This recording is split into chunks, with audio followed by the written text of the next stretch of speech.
Austrian Grand Prix, one of the best tracks on the calendar. I love this one, specifically because when I'm playing the video games, it's just so much easier than so many of the other tracks. It's just the best one. But I also want to say that we got a special guest on the episode today. It's Edd Straw from the race. Ed, welcome to the show. Thank you for making time for us. We really appreciate it. No, thank you very much. Great to be here. I've just been enjoying listening to a couple of your recent podcasts while sat in traffic, not moving very fast on the road. So you've been keeping me entertained on my way to where I am.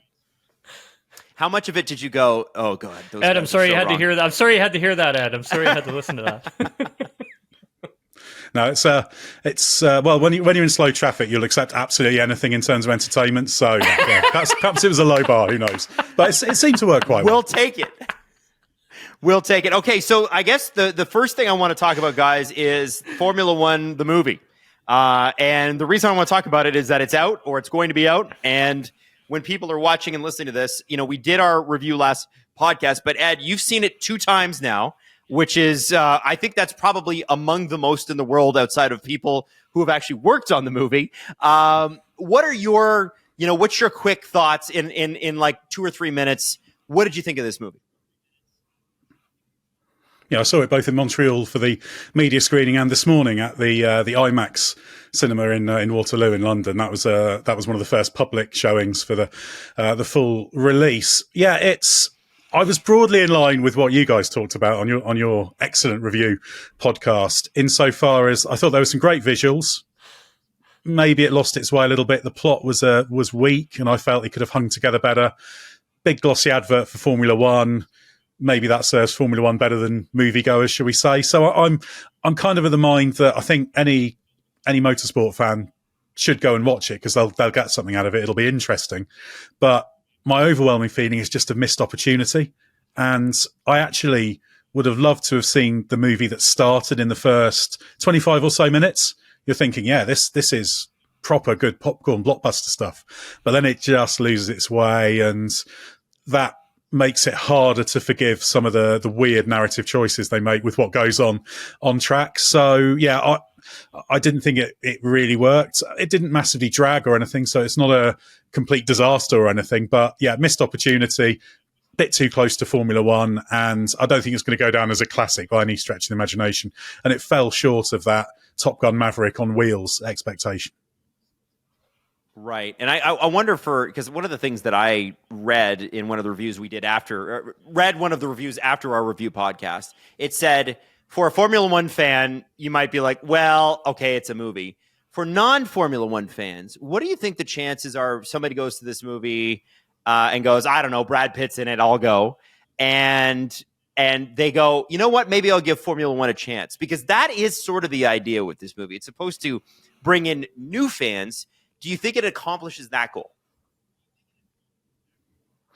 It's really hard to tell because having to kind of put yourself in the mindset of just a general moviegoer. I mean, I'm a big fan of movies, so I am a moviegoer, but because I know the sport so well, because I'm so sort of based in Formula One and used to the paddock and everything, it's actually quite hard to completely separate yourself. My suspicion is that it won't massively work in that regard.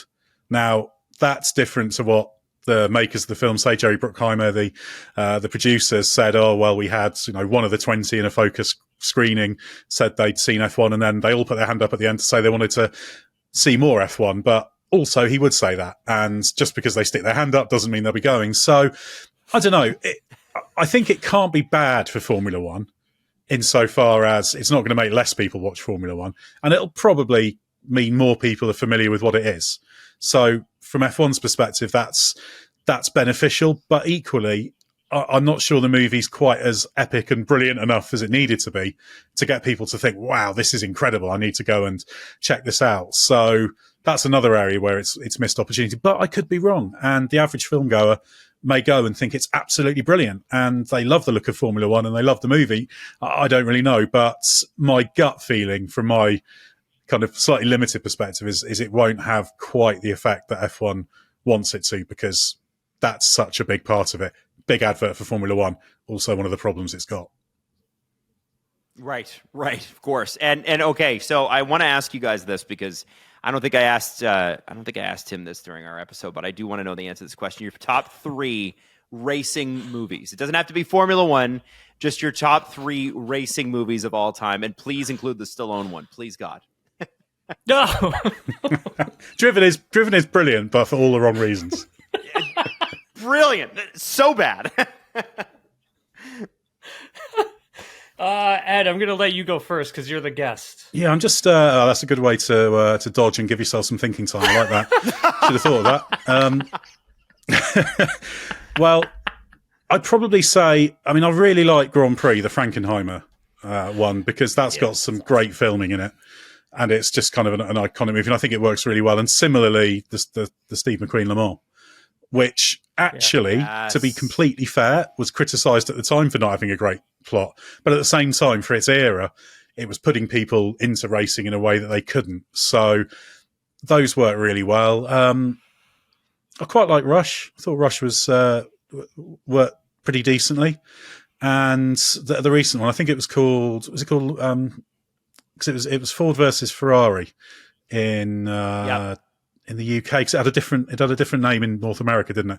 I forget which way around it was. So that's the Ferrari versus Shelby story, which I thought worked quite well as well. And that I actually thought towed the line between being a movie and being a racing pick actually really well. So maybe that puts that one at the top of the list, actually, for that reason. But that was more character driven, and they did the visuals well, but they also had a quite a nice story to get on board with as well. So, yeah, so I've gone for 4 in no order for my top 3, which isn't quite delivering on the brief. But maybe I'd put that top, and let's say Rush, and I'll go with the original Grand Prix, which is a bit harsh on Le Mans. But I feel that if I'm going to criticise F1 the movie for its plot weakness, maybe Le Mans has to suffer a little bit as well, even though I think it had a great visual impact. Yeah. I was going to go with Rush, then Ford versus Ferrari, and then I was going to go Grand Prix. Mm-hmm. And I took Rush and Ford versus Ferrari in that 1-2 spot just simply because of good script, good acting, good story. Now, if we're going to go with like racing, like just racing scenes, I mean, that's where I'd take F1 the movie, and I'd probably bring it into that top 3, probably like 3rd, and then I'd have like Grand Prix, Le Mans, F1 the movie kind of thing in that top 3 when it's just for racing in terms of a racing film. But if we're doing like actual like movies, then yeah, those would be my top 3. Like I'm like Ed. Like I go to the movies a lot. My girlfriend's obviously works in the industry, so like we watch a lot of television, we watch a lot of movies. So I'm very critical of these things when I see them. And so if you're able to take 2 hours of my time and put me into a world where I don't have to think about anything else that's going on except for that movie and feel what the characters are feeling, then you have done a fantastic job. If you can't do that, then you fall by the wayside. Wow. I'm really disappointed neither of you said Fast and Furious, or Too Fast, Too Furious, to be honest. But okay, I guess we'll come be okay on, with that. those aren't even like racing movies. The other one I've been told is really, really so good. You've got to say that. Yeah, that's true. Very realistic. My mom loves the Ferrari movie with Adam Driver. I haven't seen that one yet, but it's where he's like almost bankrupt 10 years into the company. Apparently it's good. I don't know. You've seen it, Tim? Yeah, it's okay. There's like a crash that happens in that movie as well, where you're kind of like, all right, like, you know, okay. I don't really think that, you know, the physics on that one works out very well, but I thought Adam Driver was decent. I can't remember who his wife. The lady that plays his wife in the movie, Penelope was fantastic. Cruz? Is it Penelope Cruz? She makes, yeah, that's it. Yep. She makes the movie. Okay. Okay.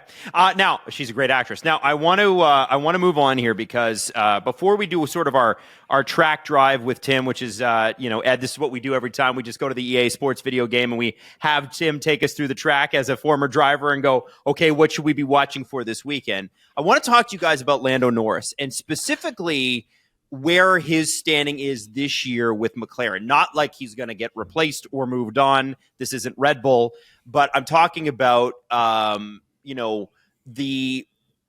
there is a point in the season, and we all know it's coming, where McLaren is going to say, we're putting our support behind that guy. And right now, Oscar Piastri has won 5 races. Lando has not.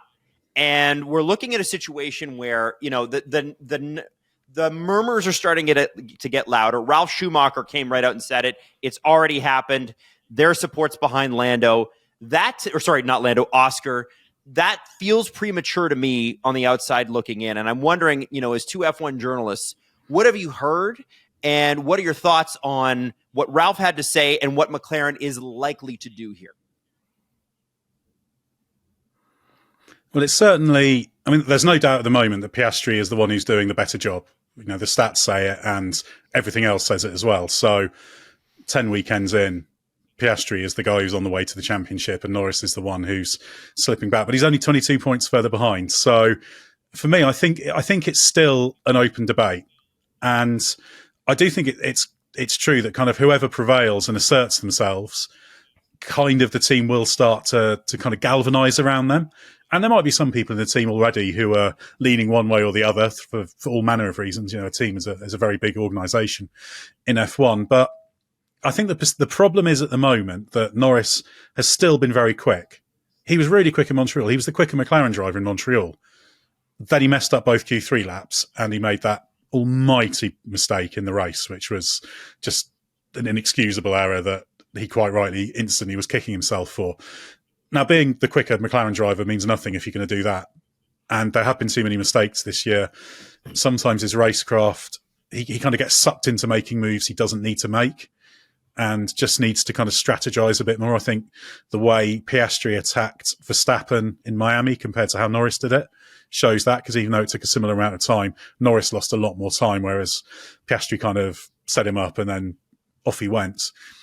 So I think there's still that factor that because Piastri hasn't been dominating Norris as yet, that there's still the kind of debate going on, because it could swing. Norris could tighten things up, cut back on the mistakes and go on a run of wins. And then suddenly the debate goes the other way. So it's kind of a question of trends at the moment.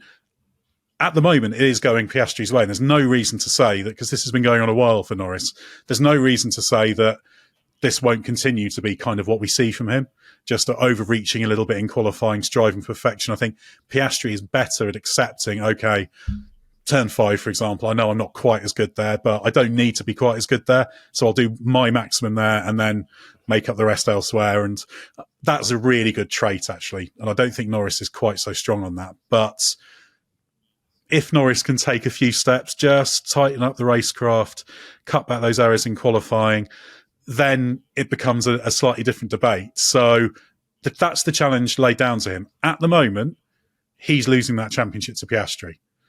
And if he loses the championship to Piastri, then the team will sort of gradually tilt in his favour.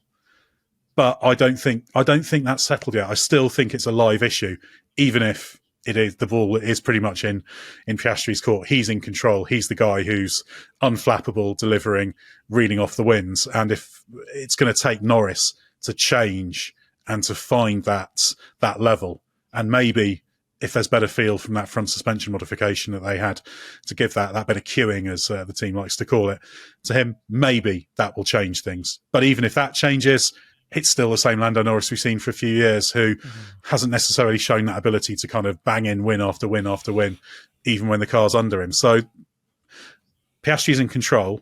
It's down to Norris to show he can do that. Otherwise, this trend will continue. So it's going that way, but it's not gone that way. So I think what Ralf Schumacher's talked about is broadly the right sort of idea, but I think he's kind of gone to the conclusion of it rather than the fact this is still a live issue, even though it's heading that way.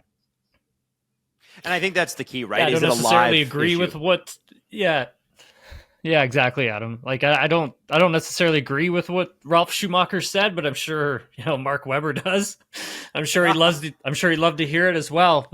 Um, I think when you look at Lando, he's had flashes where you can tell that he is the faster driver, but part of that is putting together the whole weekend.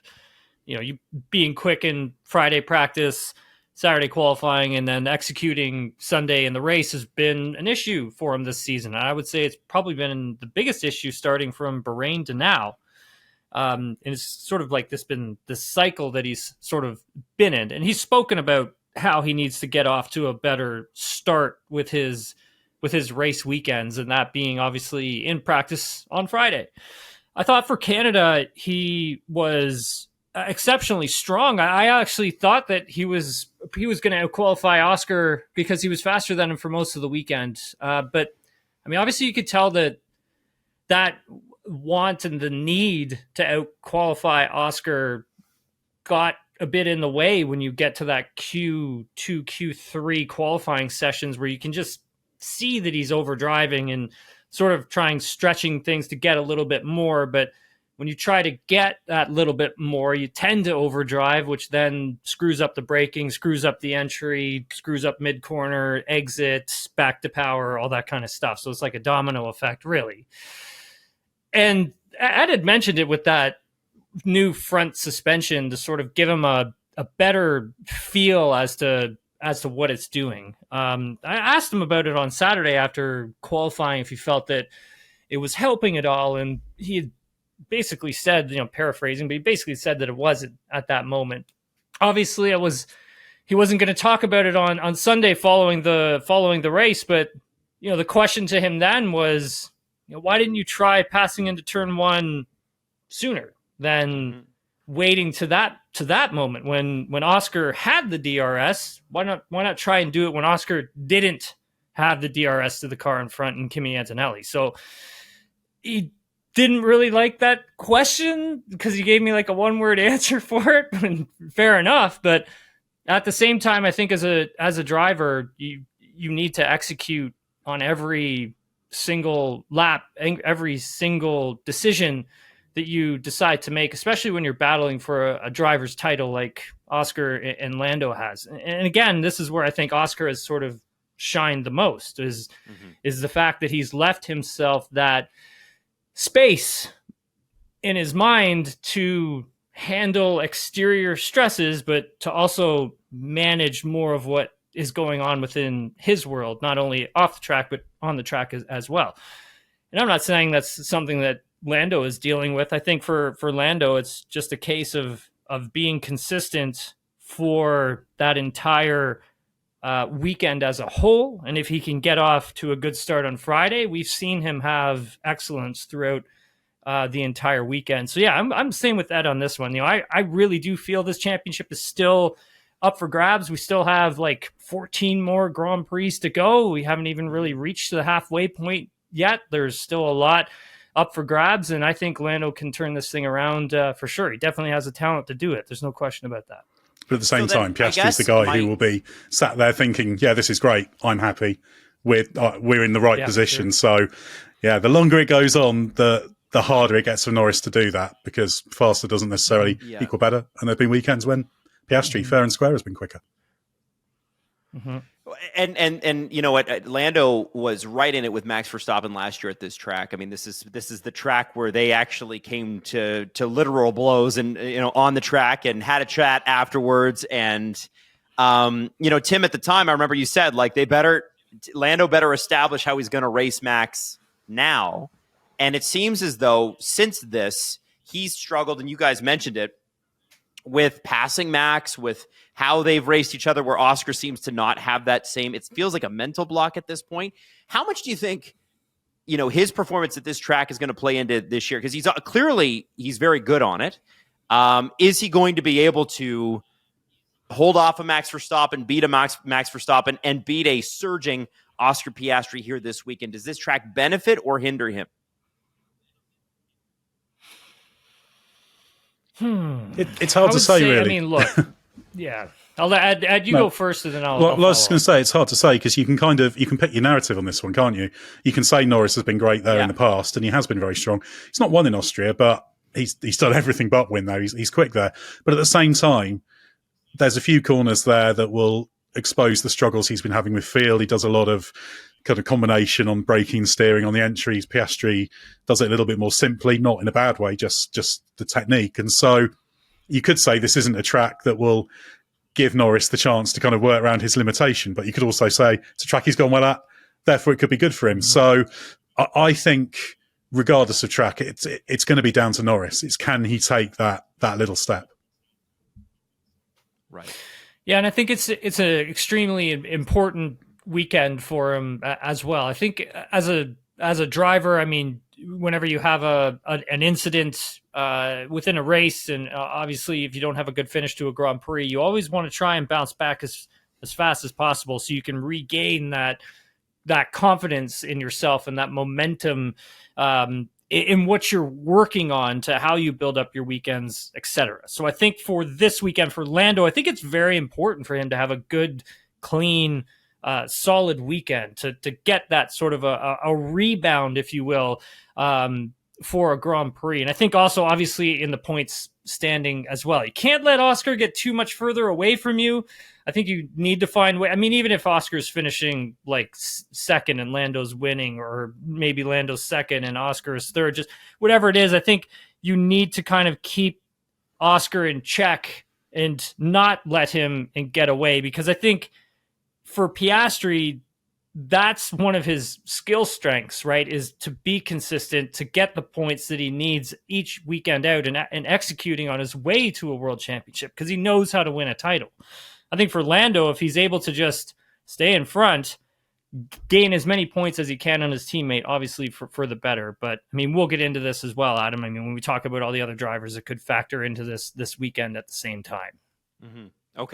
Okay, guys, that makes a ton of sense. Lando Norris is for better or for worse the bigger story at McLaren this year. Whether he's good or he's not, the microscope seems to be on him. So we'll be watching this weekend. Now we want to get into our track run here with Tim. So Ed, we're going to take a second and we're going to run our little track run where Tim is going to drive us through the track. And we're going to have a look at what the Red Bull Ring really truly has to offer for a driver. We get it from the viewer's perspective. Tim's going to give it to you from the driver's.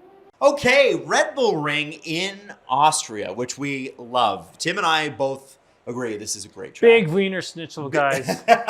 Big Wieners. Big Wieners. As in first place, Wieners. Now, this track is one of the most fun, and it also gave us some of the most drama last year when Max Verstappen, according to some, drove Lando Norris off the track. According to Lando Norris, drove Lando Norris off the track. Max wouldn't put it quite that way. No. He'd say it was just good, hard racing. It was good, hard racing. And so would Christian, too. Shocking. But it did lead to a bit of a dust-up between the two, and they had to have a conversation about how they were going to race each other afterwards, which is kind of nuts. Well, I mean, Adam, I think this just comes back to this is where Max learned how he could race Lando. Uh-huh. And it's kind of been... to be honest with you, it was a precedent setter, right? This has been like this the whole way ever since. Yeah. Right here, this is where... Right here. Yeah. Oh, and by the way, I don't think it's changed ever since. I think he's raced him exactly the same. Oh, yeah, 100%. What's interesting, too, in the F125 game is they've actually got the spots on the track where they put down new asphalt.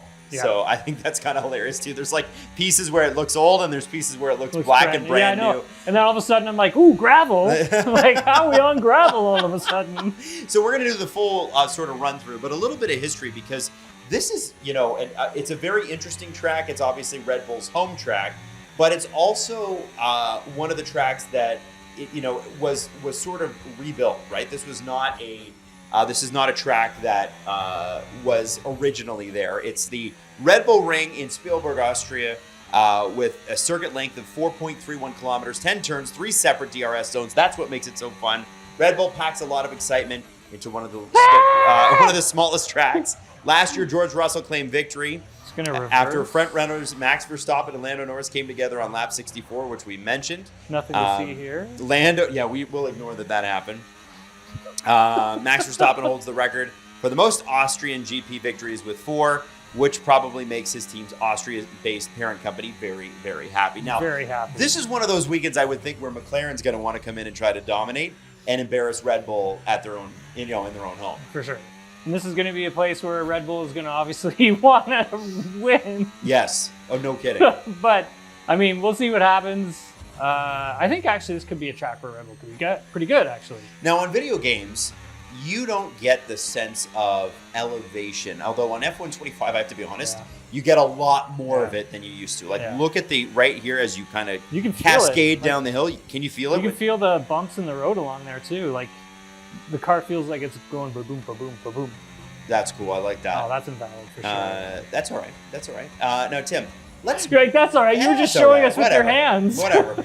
So let's talk about, as we come around the last turn here into the straightaway, let's go through the track, kind of like we did in Montreal. We'll slow it down, and we'll talk about each corner. You come through this. This is a very fast straightaway. You're hauling ass. Hard on the brakes. Throw it in. Hey, there you go.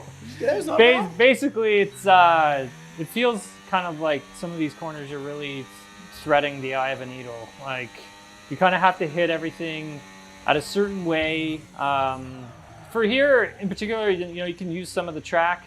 I mean, sometimes I think you'll probably see the drivers in qualifying get pretty close to around here, making sure the wheels aren't all totally off the track, obviously. Then it's track limits, but it opens up the corner. You're using that pavement to the side, basically. A little bit, yeah. Like the game doesn't penalize you for it. But I would say, I bet a lot of the drivers, when they come up to, say, here, the car may veer over to here a little bit.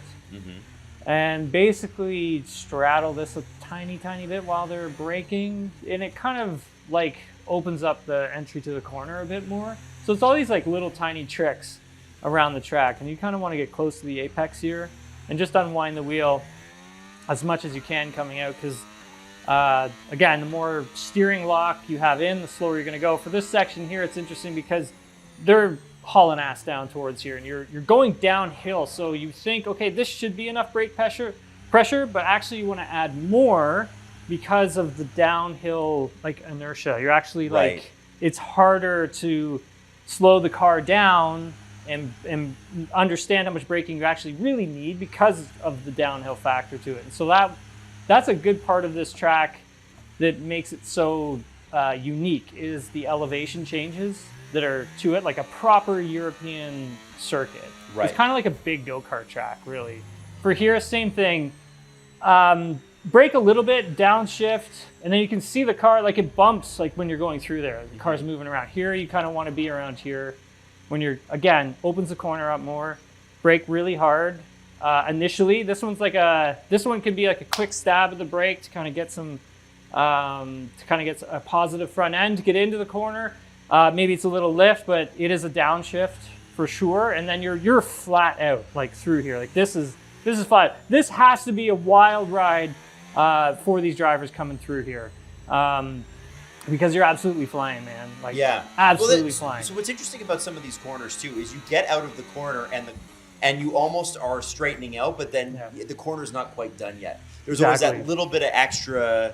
Like this one is a terrible example of what I'm trying to give you, because this is actually a great corner, hook right in, right? Well, I mean, it's also kind of like your apex is blind as well. We'll just ignore all of this. Sloppy driving, breaking the signs. I'm probably going to break another one. Yeah, good. That's good. Yeah, smash those signs. There we go. See how blind everything is, right? The 150 mark, the 100 mark is up there as well. But again, like it's totally blind. You cannot see it. And where we're sitting in the car right now, like we've got a good visual on everything, right? You get a little lower into the car and that dramatically changes. Yeah, because you're not like, if you're sitting in the car, and you can put it to track view at some points. We'll figure out how to do it. We'll have to figure out how to do it. Oh, there we go. Okay. Perfect. Oh, there you go. So you can't see. Look, you can't see. You can't see anything, right? So you just got to know it. And so how? I guess with a track like this in a video game, by far this is my favorite track. So I love this track. This is a great track. This is awesome. But Tim, in real life, so blind. Like you got to have confidence in your car. Yeah, well, and your brakes. You need to make sure that like your references, so where you're going to start braking, it'll set you up for the entire corner. And so remember, I don't know if you know this, but I've said it on the podcast a lot, where it's like the braking of a corner is like the first domino to fall within the cornering phase.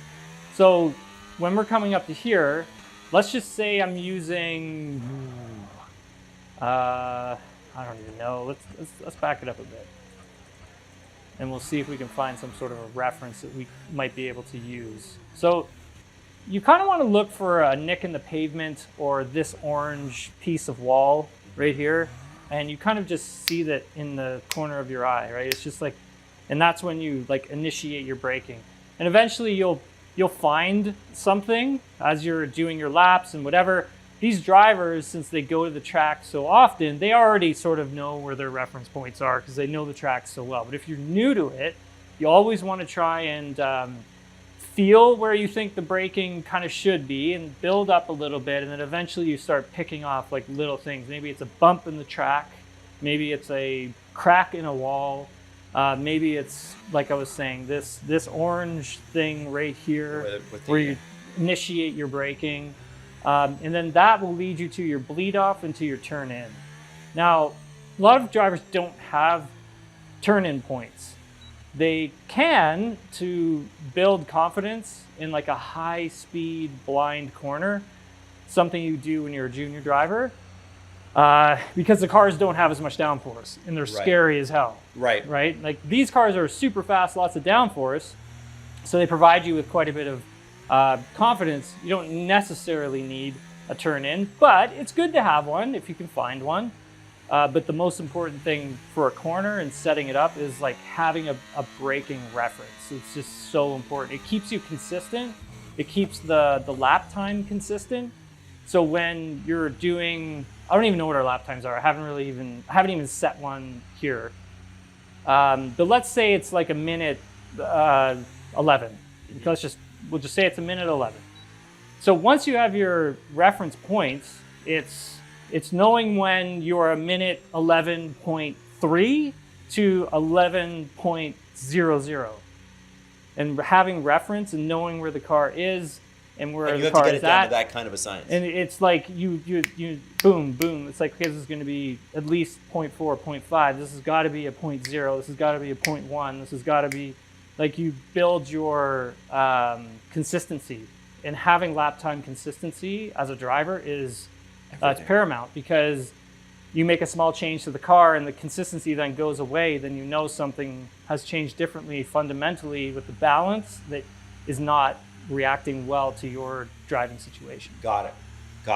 I mean, it's a fascinating track. Now, in terms of driving this one versus F124, I mean, what are you getting out of this track in the new game? There you go. I would say out of this game, it's the bumps in the track.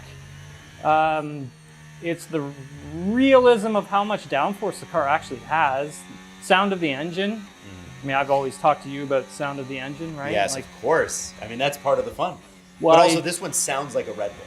Yeah, it does. It really does. And then also on top of all that, not only sound of the engine, but like the engine sometimes can help you understand where you're at in the gear selection process, where you're at in the shifting process. So maybe in junior formulas, I always like to coach drivers and telling them, like, look, when you don't have the data, the telemetry, and all the nice fancy gadgets that you could have, try and just do simple things. Like, if you get a good exit out of a corner, understand where you're shifting, right? Like, I'm going to pull whatever. We'll say every time I come out there, I pull 7th gear there at that orange thing, right? Next time around, if I get a better exit, I'm pulling 7th gear like 10 feet before then. Then I know, I'm like, okay, I'm on a good lap. That actually was the way to come out of that corner properly, and that's the quickest way to come out of it. Okay. So little things like that you pick up as a younger junior driver. When you get into these guys' levels, I mean, these cars have so much technology on it. These are Oh, I mean, you'll always have the data that you need, right? You just look down at the wheel real quick, or you see it out of the corner of your eye. You know when you're up on something, down on something. The data, like the delta times on the wheel are just like, we didn't have that stuff, man. Back in my day. Back in my day. It's not even that long ago if you think No, about it's how like not. technology has come along, right? Yeah, it's crazy. Now, let me ask you this. You've been to this track? No, never. I've never been to Austria. We actually were planning on going to Austria on a summer vacation in August, but we ended up deciding to spend a week in Italy, then the Netherlands, and back to Italy for the Italian Grand Prix. So we didn't go to Austria, but this is a track I'd love to visit. Austria is a country that I've always wanted to visit because it just looks Look at the beautiful, vista man. too. Like, I mean, even you could just stop the car and be like, Yeah. "Wow, look at that view." Yeah, it just looks amazing. Like looking at videos of this place on TV, like reminds me of Vancouver. Like it's just gorgeous. The track is badass. So this track is great. Well, listen, Tim. How about we do this? We get you back to the starting line here. I mean, you're doing well on this lap So because we you were wanna so slow in the last one. Okay. But I want you to go. I want you to go I think I've balls been to the wall slow here. I've been slow on a lot of it. Let's go balls to the wall. Tim Haraini. Tim Haraini. Okay, well, I don't have a reference point picked out for some of the corners yet, so that's going to be an invalid lap time for sure. Oh, it's not. Okay. No, it's not because you haven't started your lap. Oh, yeah. There you go. So this is a DRS zone here, just so everybody knows, coming out of that corner. And again, push to pass on this track next year under the new regs is going to be nuts. It's going to be crazy.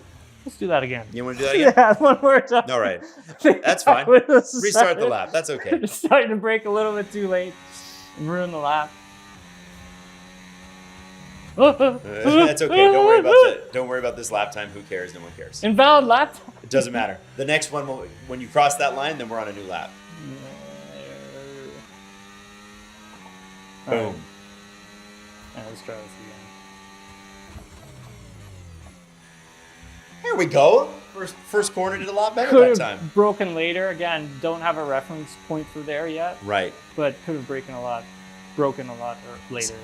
So here comes Lando that's and Max gonna be corner. definitely- Tim takes out one of the definitely gonna be 100-yard invalid. markers. They didn't invalidate your I lap, don't though. know No black and whites. I don't know how that's not possible. Yeah, again, I just love the back end of this course, too. Like, you get through the first couple of corners, and then down through here, not only is the view spectacular, but just the racing. You're going downhill. You're cornering hard. You have to think, your left foot, your braking foot, must be sore after this race, no matter how great these guys are in terms of shape. They've got to slam that thing. Oh! He hung on. Got a little slippery through there, Tim. Oh, that was it. Probably don't need to brake as much there.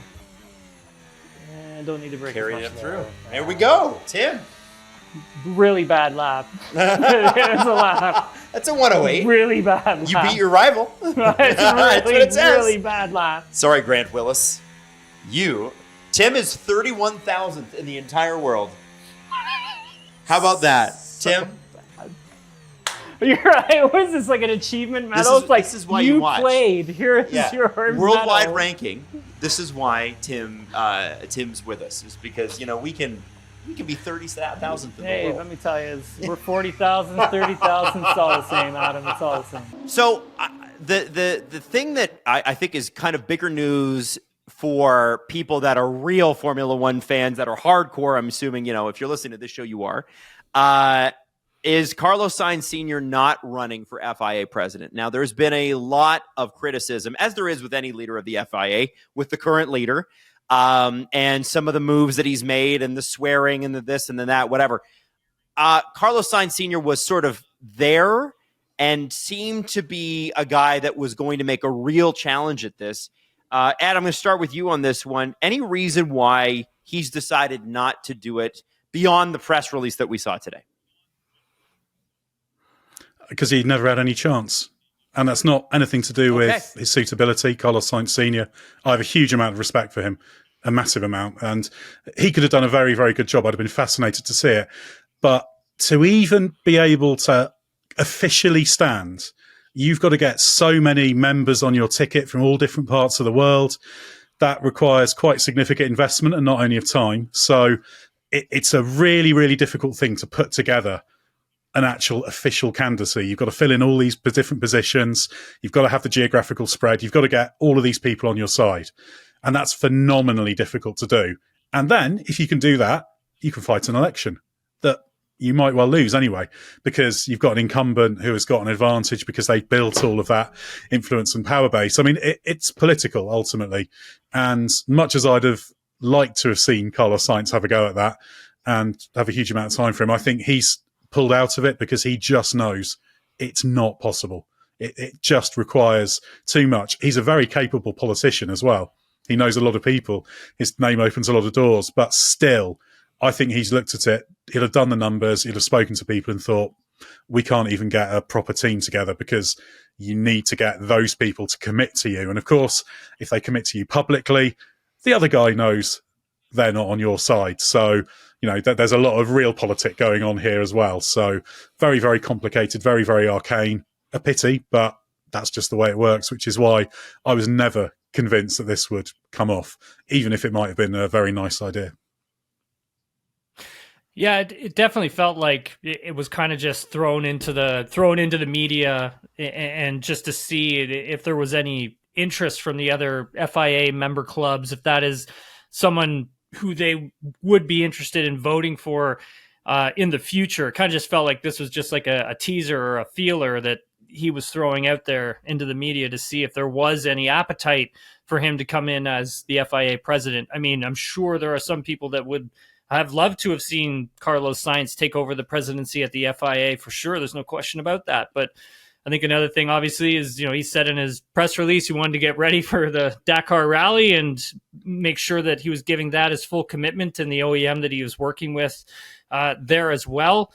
However, I think it's a good starting point for him if it is something that he is serious about doing later in the future, because I think he may have a better understanding of like what he needs to do as an individual to get the other member clubs on board to secure a presidency. So I think for himself, moving forward, this could be a good point for him to learn what exactly he needs to move forward, or it could be something that he doesn't even ever encourage, ever again.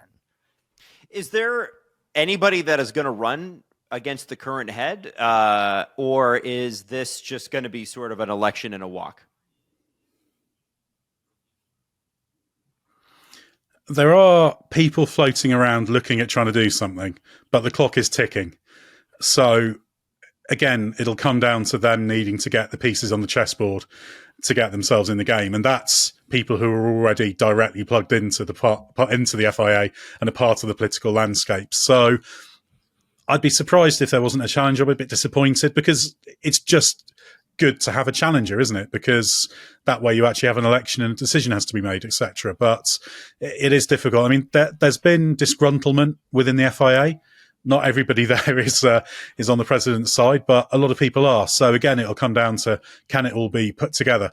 Sainz wasn't the guy that people were behind in terms of thinking about how to do it. There were some people were slightly blindsided by him suddenly popping up as a possible contender. So he wasn't the kind of strategic person who was pushed out there. So the fact that he's pulled out doesn't mean that there's not stuff going on in the background, but it's going to have to be quite quick. And again, you've got to get all those names in all the places from all the regions in the key roles. And also, once you can do that, you've got to look at your numbers and think, right, how close are we actually to winning this election?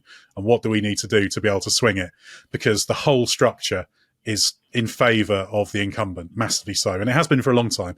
That's not unique now. I mean, some of the statutes have changed and maybe made that even more so, but it's very much an incumbent's advantage, which is why it's so rare to get credible challengers. How much desire do you think there is from the teams and the drivers, just within Formula One itself, for change? Like, are most of them sort of happy with the status quo? They can, at least it's the devil they know, or, within the teams and the driver. I'm pretty sure I know the driver's answer, but is there, maybe he wins this time, but next time somebody who's a serious challenger steps forward?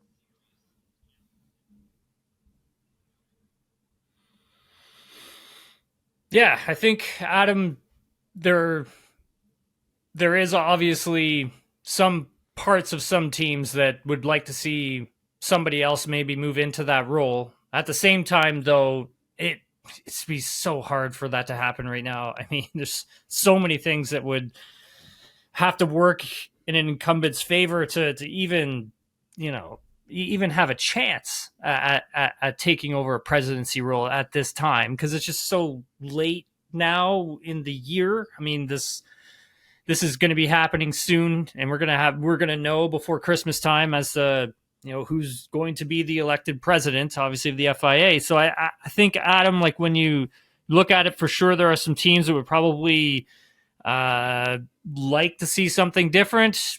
However, there probably are some teams that may like the way that things have gone for now, and they don't want anything to change. I mean, obviously there's friction between the drivers and the head of the FIA, and that is something that they need to deal with, and the drivers need to communicate with, and the GPDA, and lobby through them if they have to. But yeah, I think at this moment it's pretty late in the day for, I think, anyone to really step in and sort of steal this thing away. And it's worth always remembering that Okay, so moving on, motorsport is the kind of minority of what the FIA does. So it's part motorsport, but the majority of it is mobility, which is a whole different world. So that's a big part of the political landscape. So that's where the greater amount of the power is actually centred, and that's quite a different universe to the motorsport one. Right. Now, let's move on to something more fun, which is driver movement. Everybody wants to talk about who's going to sign with Cadillac. I loved Sergio Perez. He was quoted this week saying that, what do you think Red Bull feels about your departure? And he said, I think they're very sorry. I absolutely love that for him. And it seems like he might be a lock for that first driver role. Gunther Steiner talked to Valtteri Bottas about a spot on that team, and he said, are you going? And Valtteri said no. He's like, but we're obviously talking. The question is, how close is Sergio to signing this deal? And if it's Sergio in driver one, driver two is either going to be a guy like Valtteri or a younger guy. And one of the reports I read included names like Felipe Drugovich, Zhou Guanyu, and Drugovich and Zhou Guanyu, Aston Martin and Ferrari reserve drivers, respectively. And then Mick Schumacher's name, which just never seems to go away. And I'm not, and Ed, I'm not trying to be unfair to Mick Schumacher here. I feel like his name comes up because his last name is Schumacher. I don't know that his name's coming up because it's a legitimate, he's coming back to Formula One name. So with all of that as the start to this discussion, I want to start with, is the Perez thing for real? Is he for sure signing on? It's just a matter of time. Can we count on Sergio Perez at Cadillac next year? As far as I know, it's not 100% set. And that might also partly be because although most of the field's locked, there's not that many opportunities, but it may also be Perez not wanting to commit. But there's a lot going on with that Cadillac team, and actually drivers aren't that high up the list for the simple reason that it's a buyer's market, isn't it, on drivers? They could wait till December and they will still be able to pick up two very accomplished drivers, experienced drivers, if they want that. So, but Perez is a very, very credible option. Obviously that knowledge of Red Bull, etc. But so is Valtteri Bottas. So they're in a position where there's quite a good list of drivers, and they'll be able to pick from those sort of as and when. I mean, there'll be more. There have been some talks with Bottas. That'll keep happening. But as far as I know, there's nothing that's done. And it's always the way. I mean, if you look last year, remember how many stories there were? Oh, Bottas, yeah, he's definitely going to sign for Williams. And he got close. Well, he's definitely going to sign this deal. He's definitely going to sign for Audi. The contract existed, but it just wasn't signed. So you always have to be careful with driver deals. Until it's signed on both sides, you need the driver to have signed and the team, it's not done. And there's probably 4 times as many contracts agreed that maybe get one signature on them that never get signed and become a deal. So you've got to be really careful. There may very well be, for several of those drivers, a contract in existence, but that is not actually active at this moment. So there'll be a lot of drivers. And Mick Schumacher as well, he will be on the list. He tends to be on the list because he's got relevant experience currently. I think obviously the name is useful at times, but the fact that he's a Formula One driver with recent active experience, kind of you automatically get on the list. But just because you're on the list doesn't mean you're not eighth on the list. And if you're eighth on the list, you're not going to get to the top of it unless you're very, very, very fortunate. So I think that's kind of his situation. Even though he did a nice job at Le Mans recently, he's taken a nice step in his second season in WEC in the Alpines. So I think, I don't know where you stand on him, Tim.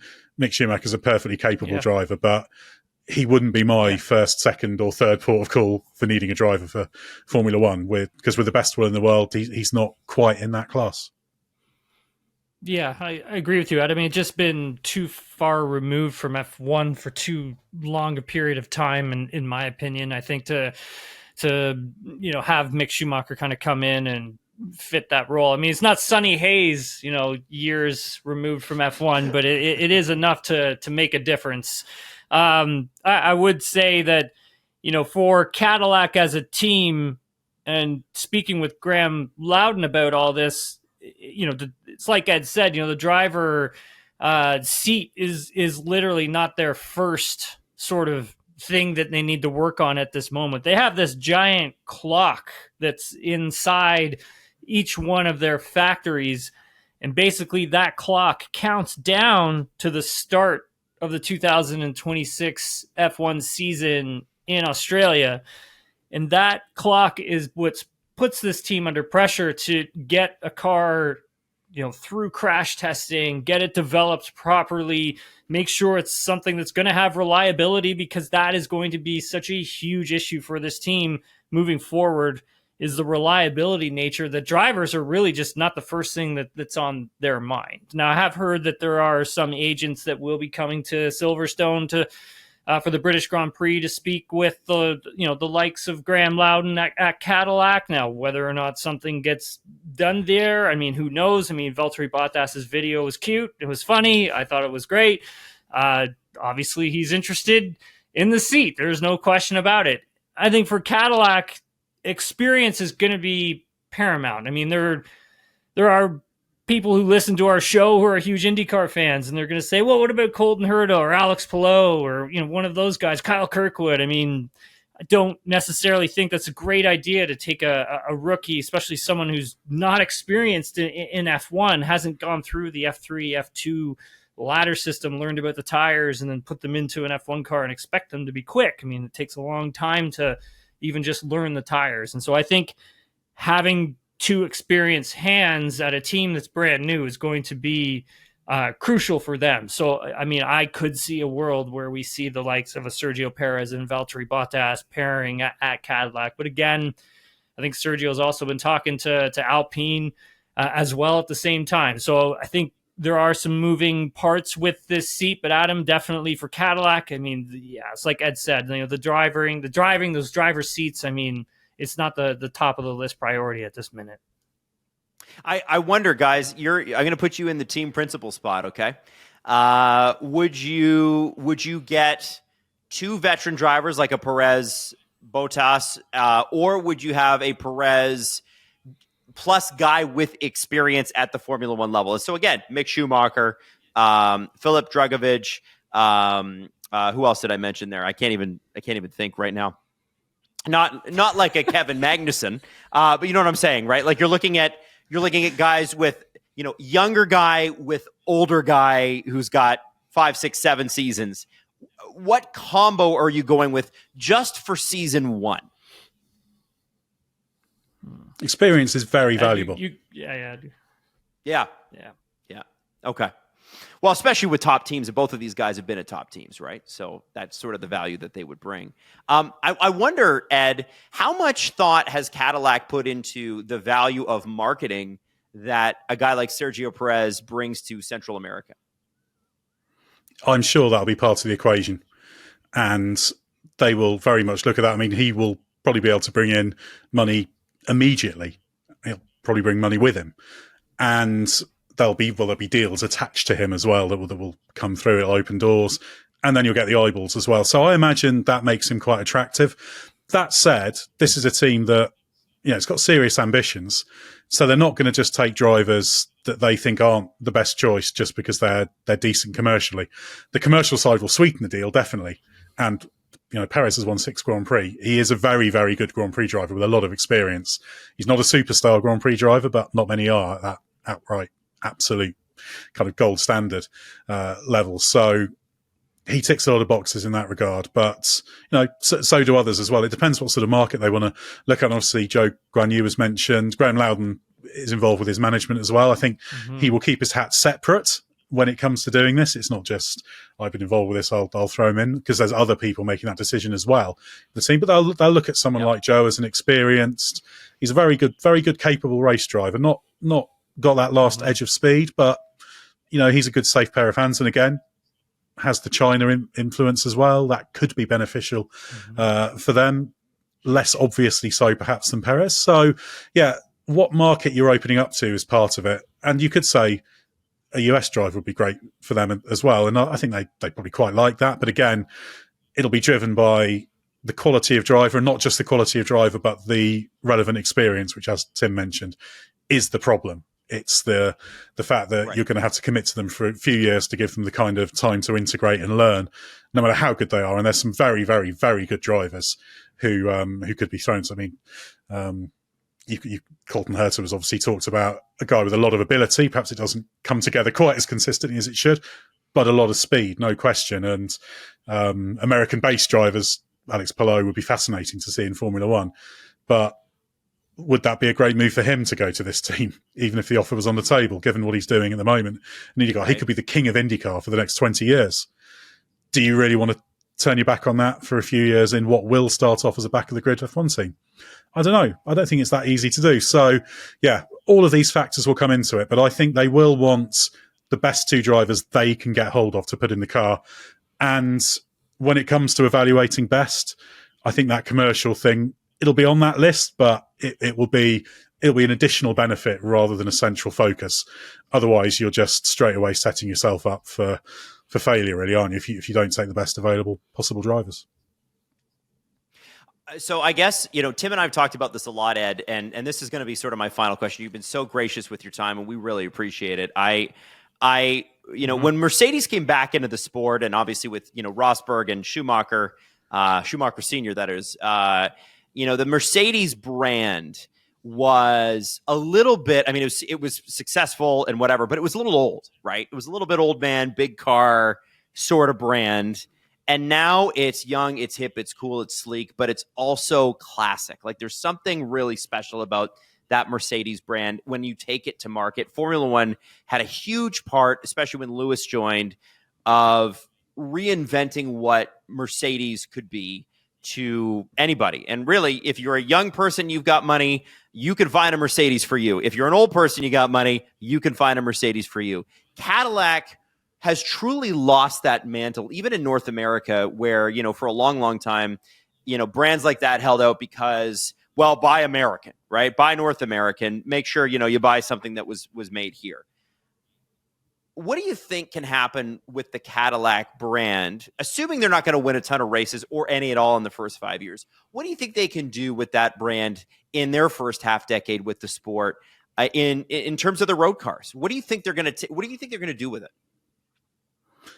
The very first thing I'll do is put it on the map, won't they? And in parts of Europe, certainly. The UK, I don't think you can buy Cadillacs in the UK. I don't think they've got a proper dealer network. You can import the cars, but Cadillac is almost a non-entity. I think if you ask the average person on the street, most of them would probably think Cadillac is an old brand, and they'd associate it with 70s movies or something. So they're going from a very, very low start because it's almost nothing.